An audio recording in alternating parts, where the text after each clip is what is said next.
plenos pulmões. Não te detenhas, ergue a sua voz como a trombeta e anuncia ao meu povo a sua transgressão e à casa de Jacó os seus pecados. Deus chamou o profeta. Deus é tão misericordioso. Eu e você temos que seguir algumas regras para que nossas orações sejam ouvidas, para que possamos ser abençoados. E para tudo existe uma promessa. Tem promessa que prolonga até os nossos dias na terra. Quem já viu isso? E o povo orava, a igreja orava e não tinha resposta. Jejuava, como estamos fazendo hoje, mas a resposta não vinha. Tem fases na vida da gente que parece que Deus não está escutando, né? Aquele povo orava e cadê a resposta? Não vinha. Jejuava e Deus não ouvia, não atentava. E eles disseram isso na oração. Na verdade, Deus estava vendo tudo, estava ouvindo tudo. É que Deus estabeleceu que o homem viva da maneira como foi criado por Deus. Domingo passado nós falamos em Santo Amaro sobre a semelhança. Você acompanhou a mensagem? A Bíblia diz que não tinha ninguém na terra semelhante a Jó. Está falando de caráter, conduta e o que ele sentia pelas pessoas. Então Deus chamou o profeta e falou: clama a plenos pulmões, grita se for necessário. Fala para eles em que eles estão errando, em que eles estão pecando, o que está impedindo a minha resposta. Em Isaías também, no próximo, se eu não me engano, no próximo capítulo ali no 59, diz que a mão do Senhor não está, é isso mesmo, filho? A mão do Senhor não está encolhida, para que não possa salvar, ou seja, socorrer e atender, nem surdo o seu ouvido para não poder ouvir, mas as vossas iniquidades fazem a separação entre vós e o vosso Deus. O pecado é uma muralha, é uma barreira gigantesca. Ah, mas tem barreira para Deus? Só o pecado é barreira para Deus. Para Deus não existe muralha, não existe barreira, não existe fronteira, não existe arma, contra Ele nada. Só tem uma barreira que para Deus na vida do ser humano, é o pecado. É a única barreira. Não existe barreiras para Deus, só isso aí. Voltando lá na mensagem do dia, do 58, ele falou: clama a plenos pulmões. Clama, ó. Versículo 2. Mesmo nesse estado, olha que coisa positiva, né? Olha que coisa positiva. Mesmo nesse estado, ainda me procuram dia a dia. Quer dizer, o povo estava no estado pecaminoso, de muitos erros, muitas infrações, mas era como se errassem por ignorância mesmo, por falta de conhecimento, porque eles procuravam todos os dias por Deus. Há dois tipos de pecador, né? A igreja hoje está cheia de santo. Quem é pecador aqui? Todos nós somos pecadores. Mas Lá fora alguém vai dizer, mas então qual é a diferença deles para nós? Nós somos os pecadores que buscamos a Deus, que procuramos a Deus. Olha lá. Olha, Deus, ele fez uma observação, ó. Por isso que Deus mandou uma correção, um ensinamento, um alerta. Mesmo nesse estado ainda me procuram dia a dia. Tem prazer em saber os meus caminhos. Olha que coisa legal. Aí o moço saiu lá da cadeia. Já fez parte, não é de uma facção, não, de mais de uma. E é coisa rara uma facção criminosa aceitar membro de outra facção. Acha que é espião, você sabia disso aí? Cadê ele? Cadê o moço? Levanta a mão aí, filho. Ele está aí? Não é você não, você está enjoado, é o outro. Hã? É verdade que eu estou falando? O sujeito fez parte de várias facções. Uma facção desconfia quando chega. Rapaz, tu correu um risco danado, meu irmão. Passou 15 anos na cadeia. E lá conheceu a palavra e a esposa orando conosco. A mãe, perdão, a mamãe, é verdade. A mamãe orando no canal, na televisão, e ele tentou suicídio algumas vezes. 2 delas amarrou a corda e pulou. Estava roxo. Chegou um anjo de Deus, uma pessoa abençoada, e falou: você não vai morrer, você vai viver.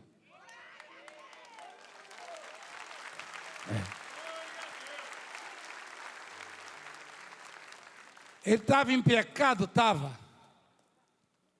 Gravíssimo. Só que, mesmo em pecado, ele fez o quê? Procurou a Deus. Mesmo nesse estado, ainda me procuram dia a dia. O povo, ó, tem prazer em saber os meus caminhos. Como povo que pratica justiça e não deixa o direito do seu Deus. Não que pratique a justiça, mas agem como se praticasse a justiça. Perguntam-me pelos direitos da justiça. Tem prazer em se chegar a Deus. Esse é um passo, né? Isso é um passo, isso é um caminho. Você tem que tomar a iniciativa. Você é pecador? Sim, você é pecador. Nós também somos. Mas você é daqueles que pecam premeditadamente? Provavelmente. Mas se você procura, se você demonstra para Deus que quer mudar, Deus provoca essa mudança na sua vida. Eu preciso provar para Deus que eu quero mudar. É mais fácil provar para Deus do que para o homem, né? Porque Deus conhece pensamentos, sentimentos, tá? Então aquele povo, a igreja do Senhor na época, procurava a Deus, buscava como um povo que pratica justiça, não praticava, mas buscava como um povo que pratica, se interessava por Deus. Olha lá. Pergunta-me pelos direitos da justiça, tem prazer em se chegar a Deus, dizendo: por que jejuamos nós e tu não atentas para isso? Olha a pergunta do povo para Deus, ó. Olha a oração deles, ó. Por que jejuamos nós e tu não atentas para isso? Por que afligimos a nossa alma e tu não o levas em conta? Quer dizer, por que não tem resposta às vezes? Por que em determinadas fases da vida a gente sente que não está vindo a resposta? Eis que no dia em que jejuais, cuidais dos vossos próprios interesses e exigis que se faça todo o vosso trabalho. e exiges que se faça todo o vosso trabalho, perdão. Eis que jejuais para contendas e rixas, e para ferirdes com o punho o iníquo. Jejuando assim como hoje, não se fará ouvir a vossa voz no alto. Seria este o jejum que escolhi, que o homem um dia aflige a sua alma, incline a sua cabeça como o junco, né, que é uma espécie de cana, de taboa, né, que fica ali na beira do rio, do brejo, que ele se curva, porque é muito alto, né? Estende debaixo de si pano de saco. É esse o jejum que me atrai? É esse o jejum que eu escolhi? Chamarias tu isto jejum e dia aceitável ao Senhor? Porventura, não é este o jejum que escolhi?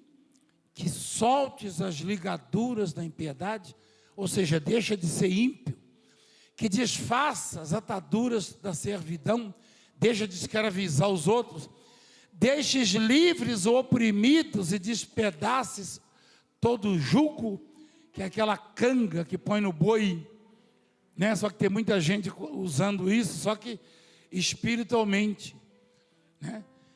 Nós temos parte das nossas autoridades no Brasil, vivem exatamente desse jeito, e batem no peito e dizem que acreditam em Deus, só que a oração não vale nada, porque eles praticam isso aí. Só que não são só eles, né? Tem muita gente que vive desta forma, se diz crente em Deus, não tem misericórdia, não tem compaixão, não tem perdão no coração, né? E olha para as pessoas desta maneira. Eu já falei bastante sobre isso. Quantos de nós, em algum momento, não desejamos que o outro se desse mal porque nos causou problema? É esse o jejum que eu escolhi, que eu ensinei, Deus está falando. Coloca no texto, por favor, filho. Porventura não é também que repartas o teu pão como faminto? Ou seja, fazer a caridade, fazer o bem, matar a fome das pessoas, e e recolhas em casa os pobres e desabrigados, e se vires o nu, o cubras, e não te escondas do teu semelhante. Quer dizer, o jejum que eu escolhi não é cuidar de pessoas, não é salvar vidas. Então, quando é que o meu jejum, ele se torna forte? Quando é que a minha abstinência de alimentos em favor de Deus, em louvor a Deus, em reconhecimento, em gratidão, ela se torna poderosa?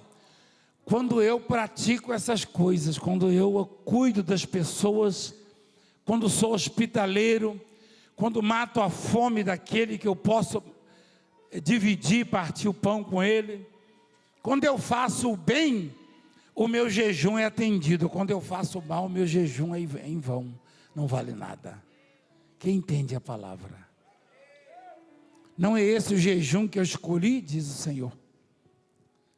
Olha só. Então, olha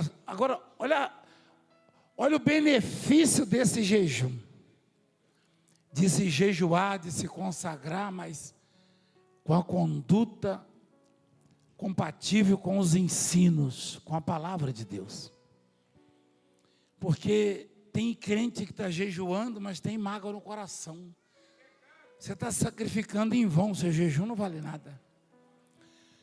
Deus não vai ouvir a sua oração com o coração amargurado, ou magoado, rancoroso, não.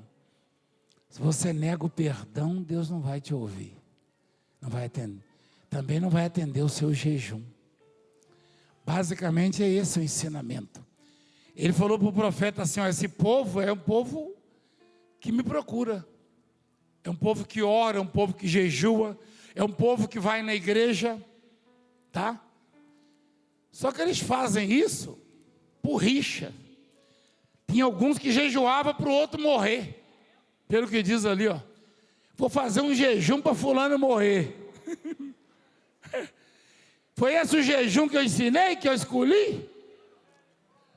Ele está falando, o jejum que eu escolhi é que repartas com os famintos o pão. É que recolhas em casa. Eu tenho que levar eles para minha casa? Não, isso é figura de linguagem. Imagina, eu passo aqui na Avenida do Estado, de uma ponta a outra, é gente pedindo esmola. Você tira o carro do lava-jato, eles jogam um punhado de água suja no carro. Quem já viu isso? Você dá uns trocados, fala, não põe não, meu filho. Fala, quando você quer? Quando você precisa? Então, imagina se eu recolho de uma ponta a outra da Avenida do Estado e levo lá para casa. Não é isso. Mas se eu posso ajudar a matar a fome, se eu posso oferecer o que antes eu buscava, o meu jejum será forte quando eu jejuar. Não sei se você entende. A minha oração será ouvida quando eu orar. Quer dizer, às vezes você ouve um pastor falando no rádio, nas redes sociais, vou fazer uma oração forte. Aí ele grita, você fala, meu Deus, que oração forte. Nada, isso não quer dizer nada não. Quer dizer nada não. Eu já mostrei para você que a oração em pensamento Deus ouve. Eu já mostrei isso para vocês? Várias vezes. Quem já viu a gente em pensamento orar e Deus atender? Então pronto. Então o que é oração forte? Que história é essa?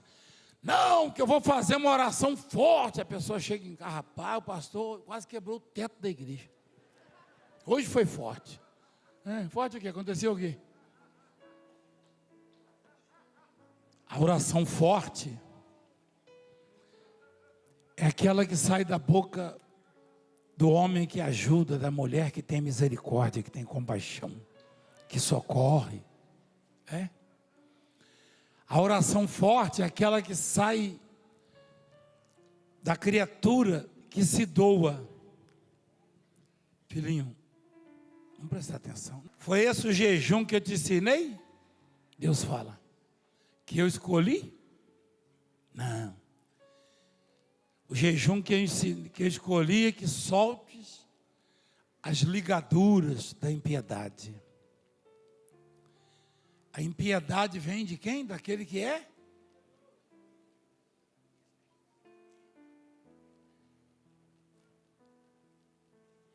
Ímpio.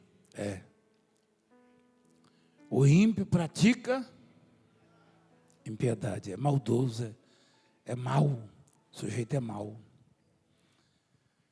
Você sabia que vem gente aqui na igreja, filma a reunião, fica no meio de vocês aí. Tem vários lá nas redes sociais, ele filma e ele quer achar alguma coisa errada para botar no canal dele. E quando ele está filmando, aí vem um sujeito lá do Maranhão que era leproso, que foi levado alguns anos atrás. Eu abracei ele, passei a mão nas costas dele. Você viu como é que ele estava? Ele filmou isso aí. Você acha que ele vai botar no canal dele? Não, não vai. Por quê? Porque ele é ímpio. Ele é ímpio e ele se alimenta da impiedade. E ele bate no peito e fala, eu sou crente. Tem um que tem o título de pastor lá no canal dele. Ele fala que é pastor. E ele fala mal de todas as igrejas, menos da dele, aquela. Não sei se é estratégia, ele pensa que vai atrair alguém, não atrai. Sabe por que não atrai?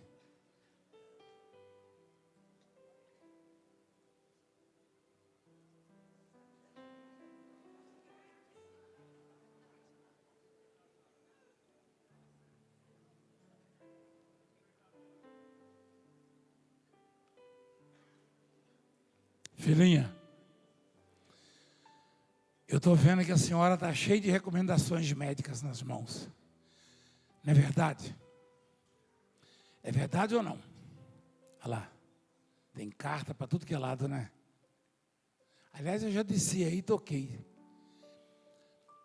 Mas tudo tem uma razão, tudo tem um motivo, um porquê. Alguém me questionou sobre tragédia no Rio Grande do Sul, falei, tudo tem um porquê. Pode não gostar do que eu falo, mas eu tenho que falar. Deus falou para o profeta, clama a plenos pulmões, não te detenhas. Por quê? Porque o profeta quer falar só o que agrada, com medo de causar descontentamento. Eu sei que tem gente que não é muito contente comigo. Eu às vezes tenho vontade de falar só coisas que fazem você sorrir, mas eu não posso não. Às vezes eu tenho que fazer você chorar. Eu tenho que falar o que é. Então, eu estou dando só um exemplo, né? É claro que não é só ela que está com o celular ligado. Se eu vou na igreja para ouvir a voz de Deus, a pergunta é, Deus vai telefonar no meu número? Não vai.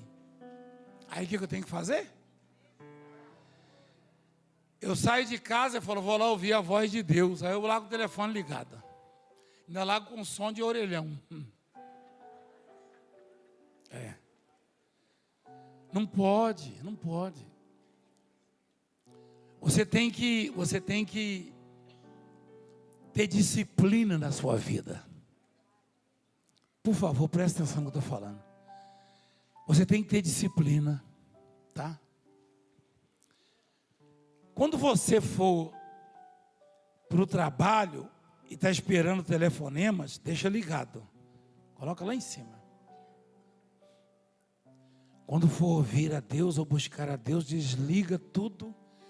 E se desliga também das suas preocupações. E se apegue àquilo que Deus vai falar com você.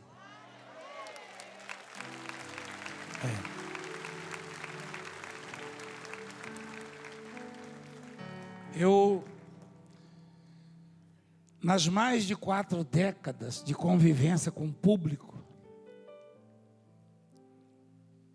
eu sei agradar também. Eu poderia usar técnicas para impressionar. Mas eu abro mão disso. Eu prefiro ser o que sou e passar só o que Deus me dá.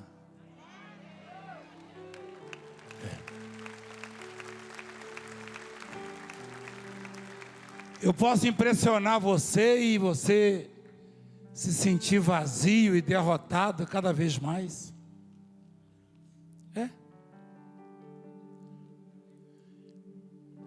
Uma vez, um dos meus livros tem esse relato.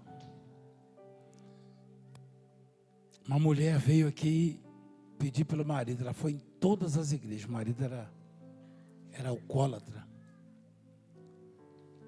E ela o amava e ele queria vê-lo transformado. Não conseguia. Estava atendendo com a bispa ali, ó. Uma sexta-feira à tarde, eu acho. Aí ela falou para mim: Deus não me atende, Deus não me ouve, Deus não gosta de mim, estou sofrendo há tantos anos. Já fui em todas as igrejas, ela falou. Falei, puxa. Ela falou, essa é a última porta. Eu falei, normalmente quando bate aqui não vai em lugar nenhum mais não. Aqui se ouve, você vai ouvir o que você tem que ouvir. Você pode me xingar, pode fazer o que você quiser. Pode falar o que quiser. Mal educado, já me chamaram de tanta coisa. Pode chamar. Mas vai chegar um dia que você vai falar, eu estou ouvindo nas redes sociais, você ouviu aí? É médico, é juiz, é desembargador, é promotor, é autoridade política. Aí eu vou amaciar para aquele ali, porque ele é juiz. Não vou amaciar para ninguém, eu vou falar o que Deus mandou falar. Se aceitar, aceitou. Se não aceitar, o que eu posso fazer? É o que Deus mandou eu falar.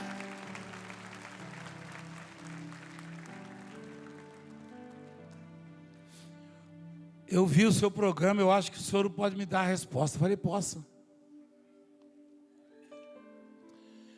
Por que Deus não me atendeu, então, apóstolo? Falei, porque a senhora nunca buscou a Deus. Como não? Aí foi falando o nome das igrejas. Foi em tudo que é igreja. Fiz campanha. Falei, não, isso aí não é buscar, não. A senhora não buscou a Deus. Mas eu esperei que o senhor fosse me ajudar. Eu falei, mas eu estou te ajudando. A única ajuda para a senhora é essa. O remédio para a senhora é esse aqui. Não tem outro, não. Estão dando a vacina errada. Mas eu não entendi. Eu falei, a senhora vai entender, calma. A senhora entrou aqui. Qual foi a primeira pessoa que a senhora falou? Meu marido. Eu falei, então. Quando saiu de casa, qual foi a primeira pessoa? O marido. Eu falei, vou buscar para você, marido. Quando a senhora fala com a amiga, a senhora fala de quem? Do marido. Seu Deus é o seu marido. O dia que a senhora trocar o Deus marido pelo Deus vivo, o seu marido se liberta, é salvo. Eu tenho que largar ele? Não. Você não pode pensar que Deus é só para dar o que você quer. Você foi feito para exaltá-lo, para o louvor de Deus.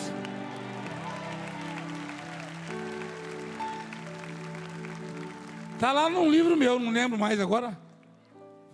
Você já deve ter lido isso, meu livro. Rapaz, ela começou a chorar. O senhor é brabo, bem que falaram. Eu falei, eu não sou brabo, não. Só que está enganada. Você já foi atendido por já. Já fui, já falei com tanto pastor na vida. Eu falei, então, esse aqui é o último que a senhora vai falar sobre isso. A senhora vai vir para a igreja sem tocar no assunto. A senhora não vai nem pensar no seu marido. A senhora só vai dar louvores, agradecer a Deus, porque ele já era para ter morrido. Tá? É mesmo, como é que a senhora sabe? Ele era para ter morrido. Deus está só esperando a senhora fazer do jeito certo. Então não é jejuar pura e simplesmente, não é orar pura e simplesmente, não. É entender que o pivô não é o marido, não é a mulher, não é o filho, não é o problema, não, é Deus. O centro de tudo é Deus. Você tem Deus, então você terá tudo que Deus tem para te dar. É Deus. Não tem barganha. Se tivesse barganha, você e eu estávamos quebrados. Fala aí alguma coisa que você tem para dar para Deus que Ele não tem. Um liquidificador? Uma máquina de lavar? Uma casa? Você tem o que para Deus? Um carro? Deus não precisa de carro. Deus está aqui. Quem acredita que Ele está aqui? Quem acredita que Deus está lá no Japão? Então não precisa de carro para quê? De avião? Deus não quer seu avião, seu carro, sua casa, nada disso. Isso é besteira. E me critica aí, pastor, também na sua igreja, que você está pedindo a casa do povo. É isso mesmo.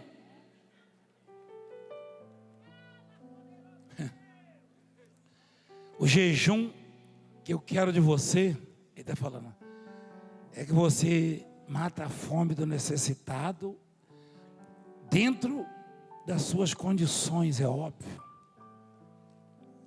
Tá? Que você estenda as mãos. Sabe que esse dia eu comentei no programa, eu lembrei de uma situação.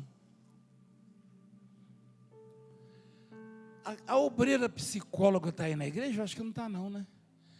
Ela mostrou uma foto tão bonita no celular esses dias. É do menino lá o jovem. Um rapaz lá de São José. São José dos Campos. Eu não sei se ela deu para o diretor aí. Eu desci do monte. Eu e a bispa fomos no monte lá para o lado de Guarulhos, que é Bom Sucesso. Não tem um lugar chamado Bom Sucesso lá? Não tem? Nós estávamos numa campanha. Foi uma das piores fases assim. Eu tenho enfrentado muitas lutas, igreja, muitas angústias. Mas eu estava muito angustiado, muito. Aí nós fomos no monte. Eu falei para ela seguir, eu falei, leva ela para casa, eu vou passar na igreja. Passei que eram umas 4 horas da madrugada. Estava aberta, né? A igreja estava naquela situação lá. Fecha, não fecha. E de madrugada tinha uma mulher aqui dentro, uma mãe, uma jovem mãe com o menino no colo. Eu cheguei aqui e a mãezinha estava chorando mesmo, soluçando. E o menino nos braços, os olhos roxos, magrinho. Quando eu cheguei perto dela, ela jogou ele assim nos meus braços. Falei, o que você quer, mãezinha? Eu estou cansado, eu vim do monte agora. Ela falou, eu perdi o meu filho, mas o Deus que estava com o Senhor lá no monte, ele pode dar vida para ele de novo.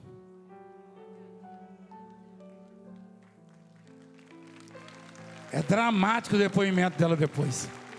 Olha lá o menino lá. Olha lá como é que ele estava. Aquele ali, o carequinho, que está com o bebê no colo. Ó. Olha o olho dele. Se você ver a foto desse rapaz hoje, que pena. A obreira me mostrou domingo passado. Que pena. Você tem a foto dele agora? Você tem a foto dele? Não, na internet, é o seu celular. Você não está pagando a internet, você tem que pagar, irmão. Hein? Você encontrou a foto dele? Ah, daqui a pouco a gente vai mostrar ali. Olha lá, a mãezinha lá. Ali já estava curada, já estava sorridente ali. Ó. Agora, faz o seguinte, olha o menino lá. Ó. Faz o seguinte, põe a foto, isso. Olha o menino lá, que ele está do lado dela. Ó. Solta o áudio dela um pouquinho, vai filho, vai. Vai. Ele não aguentava Tanta dor. mais. Solta o áudio, por favor. Tinha dor, minha filha. Tinha muita dor. Ele chegou, ele não andava, ele se arrastava, carequinho. O senhor pegou ele e ele chorando. O senhor falou, então, já que tem que voltar para o hospital, vai. Mas após, foi a última porta. E lá Deus ouviu, lá Deus honrou. Lá Deus deixou meu filho vivo aqui, está com 13 anos agora. Firme, forte, com muita saúde. Traz ele aí, nada, não. Eu quero ouvir na íntegra essa semana isso aí, tá? No meio do povo. Ali foi no bar de chuva, nem sei, acho que Santa Amaro, né? Terreno. Olha só. Olha lá ele lá, ó. Olha o rapaz aí que estava morto. Dá uma olhada.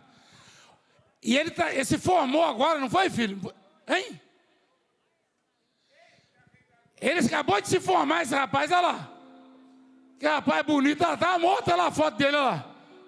Olha ele lá. Rapaz, se eu encontrasse, eu não ia reconhecer, não. Deus é tremendo. Tremendo. Olha ele lá. Ele acabou de se formar, não sei o que foi, não, mas falaram para mim. Olha ele aí.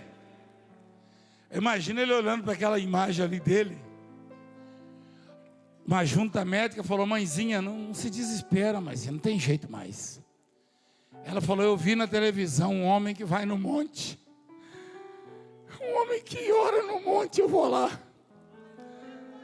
E eu falei para ela assim, está tudo gravado, eu falei, você deu muita sorte, filha.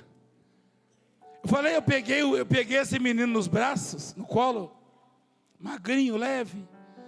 Eu falei, você tem muita sorte. Por quê, apóstolo? Eu falei, porque eu estou chegando do monte e tudo que eu pedi para Deus hoje Ele me dá. Engenharia. Virou engenheiro, moço. Olha lá. Olha lá que engenheiro bonito, ó. Ele está com cara de engenheiro mesmo, hein? Mas engenheiro é diferente? Podia ser médico também, né? Advogado.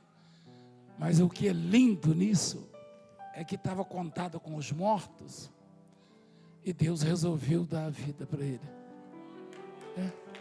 Isso é que é lindo. E eu e a bispo estávamos num propósito. Fomos várias vezes. E a gente subia chorando e descia chorando. Tem fases da vida que você acorda chorando e vai dormir chorando. Mas eu me apego ainda Aquela palavra que diz que o choro pode durar uma noite, é uma fase, né? É uma fase. Esse engenheiro hoje era um menino condenado, desenganado. Leucemia, só que estava daquelas bem agudas mesmo, que mata, né? Não tinha transplante mais, medula, não tinha nada que desse jeito. A mãezinha jogou ele assim, ela falou, jogou para mim, jogou e falou, pede para o seu Deus, que estava no monte contigo.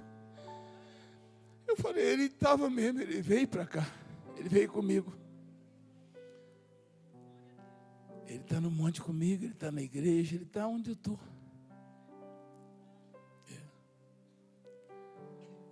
E eu vi esse moço, eu fiquei muito emocionado semana passada.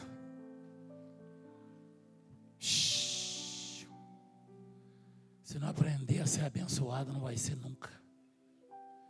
Ah, mas tem que aprender? Tem. E quando é? Quando se ouve. Quando se ouve.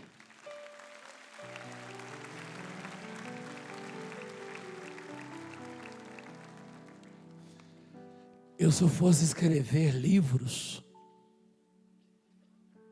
de tudo que eu já vi, ia ser difícil colocar aqui dentro. Eu já vi coisas que me dão autoridade para dizer que Deus vai mudar a sua vida. Eu já vi coisas que me dão autoridade. Você sabe por que a Bíblia diz que Jesus era diferente dos pregadores da época, dos profetas?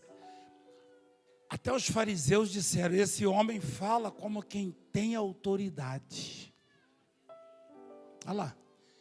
Porque ele as ensinava como quem tem o quê? E não como os escribas. Os escribas anotavam lá, faziam um texto, um script, um texto. E aí começavam lá, palestrantes. Virou moda esse negócio. Vem fazer uma palestra aqui, eu não sei fazer palestra. Eu não. O apóstolo, vem fazer uma palestra na minha igreja, para quê? Eu vou fazer palestra, coisa nenhuma. Eu não sou palestrante, não. Perguntaram para mim, que tem igreja que anuncia, a reunião dos palestrantes aí. Lá na sua igreja tem palestra? Eu falei, lá não tem não. Mas você não ensina? Eu falei, ensina, mas não é a gente não. A gente só deixa passar pela gente. Vem lá do alto. Vem do céu. Tem nada de palestra aqui. Aqui vem do céu. Aqui é essência. Você sabe o que é essência? Sabe? Essência.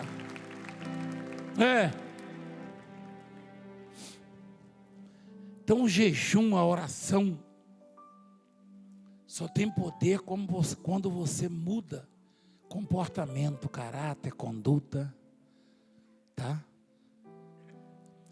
Quando você muda sentimentos, pensamentos.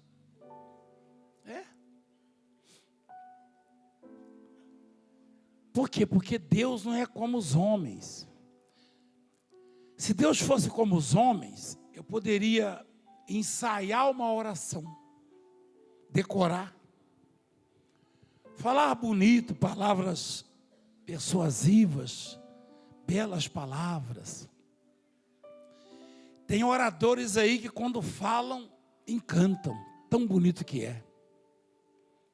E o vaso continua vazio.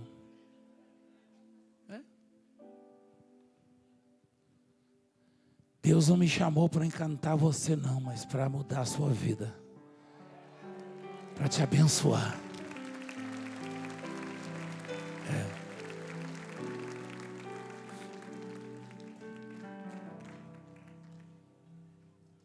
É isso.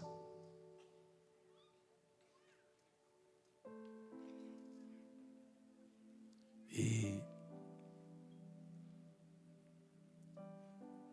essa mãezinha hoje vê o filhão formado engenheiro, Fala para ela que Deus não está aqui. Liga para ela e fala: Deus não está aqui na Mundial, não. Ela vai falar: você deve estar em outro lugar. Porque quem vai fazer isso? Como é que eu não sou médico, não sou nem enfermeiro. Eu não sou nada. Nada. Se tem um sujeito que pode dizer que não é nada, sou eu. Eu também não tenho vergonha de falar isso, não. Aliás, é muito melhor mesmo falar a verdade. Né? Eu não sou nada, porque qualquer coisa que você vê de anormal, de extraordinário, de sobrenatural, você vai dizer: realmente é Deus puro, porque Ele não está participando disso, não.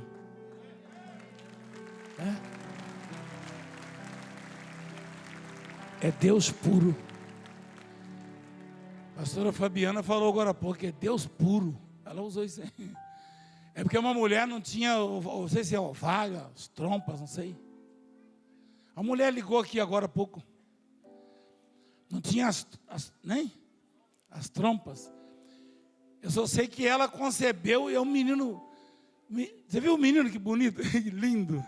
É mão de Deus, gerado na mão de Deus, hein? Rapaz. Não é mão de Deus? E Deus precisa. A ciência pode não gostar do que eu vou falar agora. Deus precisa que a mulher tenha ovário para gerar, tenha trompas para gerar. Deus precisa que a pessoa creia e se molde nos moldes da palavra do Senhor. Você não vai ser santo, não. Você não vai conseguir. Você não vai ser perfeito. Eu não sou. Eu erro. Mas você vê que Deus falou assim, Deus falou o lado positivo daquele povo, ó. Mesmo nesse estado, eles têm vindo a mim, eles me procuram com zelo, eles têm prazer no meu ensinamento, não é isso, filha? Olha lá, mostra lá, filha. Mesmo nesse estado, ainda me procuram dia a dia, ó, todo dia. Você acha que Deus não vai mostrar, ó, filho? Já que você veio várias vezes me procurar para eu te ajudar, você vai ter que andar desse jeito. É isso que ele está dizendo. Olha mais para baixo lá, só para arrematar. Não, filho, aí você foi embora para casa já. A gente parou aí? É verdade. Olha que legal o versículo 8. Do 8 ao 11, olha que coisa linda. Então romperá a tua luz como a alva. Aí se você olhar lá em cima, se você procura vestir o que está nu, matar a fome do pobre, ó. Se você procura ajudar as pessoas que precisam, tá? E nem sempre essa fome é de alimento, não. Muitas vezes a fome é da palavra, é de um ensinamento. É você chegar e falar assim: você está triste por quê? Você está sofrendo por quê? Eu conheço um Deus que vai mudar a sua história. Pronto. É matar a fome. Eu já era para ter morrido há muito tempo. Você sabe disso. Eu estou aqui porque eu vou falar uma coisa para você. Tem muita gente que chegou faminta. Não estou falando de comida não, tá, igreja? Também isso. Mas principalmente fome da palavra. Ia nas igrejas e saía com fome, por quê? O sujeito fala muito bonito, mas não tem essência. E a palavra é revelada. Se Deus não revelar a palavra para você, você não a compreende.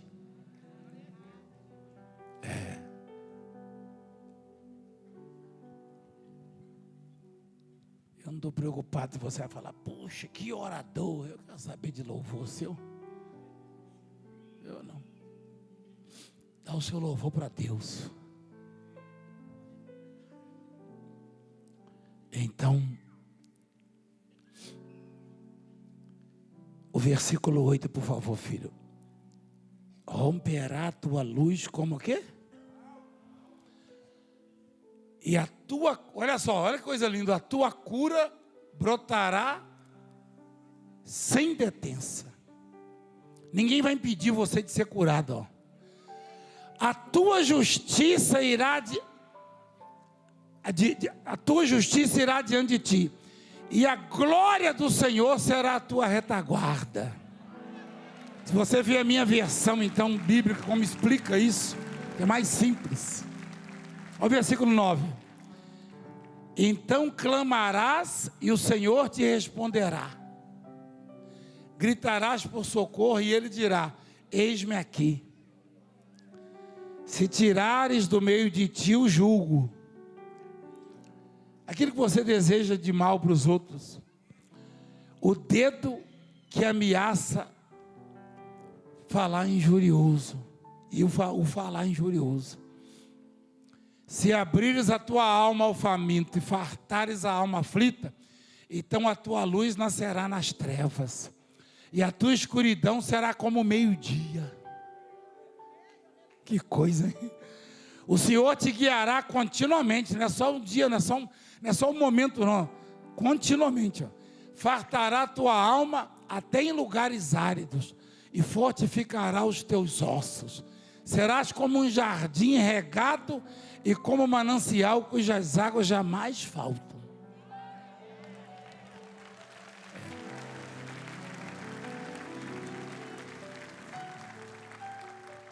Eu poderia ser feliz só com uma dessas aí.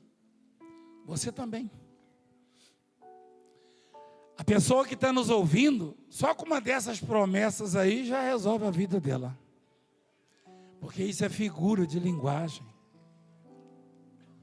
Quando fala que a água jamais falta, qual é o papel da água? Qual é o objetivo? Se você buscar, se você estudar sobre os benefícios da água, a água é a vida mesmo.